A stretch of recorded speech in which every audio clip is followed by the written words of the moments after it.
High everyone, good morning and congratulations RCB. आणि आज माझ्या नवरोबाचा बड्डे पण आहे. हॅपी बड्डे अहो. आणि आज माझा छकुला स्कूलमधून आल्यानंतर काहीतरी करून दे म्हणत होता, त्याच्यामुळे मी चिप्स तळले. आधी त्याला जेवू घातलं आणि नंतर चिप्स तळून दिले आणि आम्ही दोघांनी मस्त खाल्ले. आणि रात्री आर-सी-बी जिंकल्यामुळे खूप सारे फटाके फुटत होते. ह्यांनी तर मॅच बघत होते, पण आम्ही दोघं झोपलो होतो. पण त्या फटाक्यांमुळे मला जाग आली आणि ह्यांनी सांगितलं आधी तर खूप फटाके फुटले. आणि मग हे लास्टला मी थोडंसं रेकॉर्ड केलं. मस्त जल्लोषात रॅली निघत होत्या, खूप जण ओरडत होते आणि असे फटाके फुटत होते.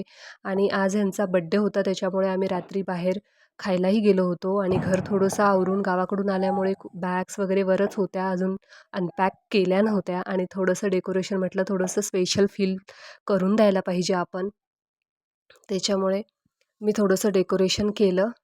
आणि मम्मीने डाळ वगैरे असं खूप पाठवलं होतं.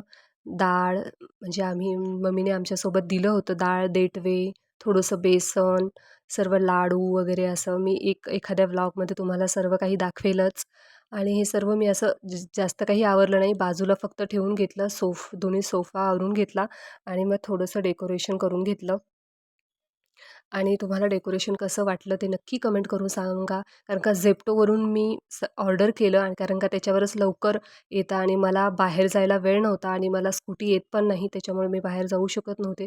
आणि मग छान मी केलं आणि मला त्यांनाच अ, कसं वाटतंय डेकोरेशन सांगा. आणि त्यांना मला सरप्राईज द्यायचं होतं, त्याच्यामुळे मी त्यांच्यासोबत तर स्कूटीवर जाऊ शकत नव्हते. त्याच्यामुळे मी झेप्टोवरून ऑर्डर केला आणि मग बाहेर आम्ही डोसा खाल्ला, सँडविच, पाणीपुरी आणि इडली. हे आमचे चाट पदार्थ खूप फेवरेट आहेत. मला जेवणापेक्षा चाटच खायला आवडतं.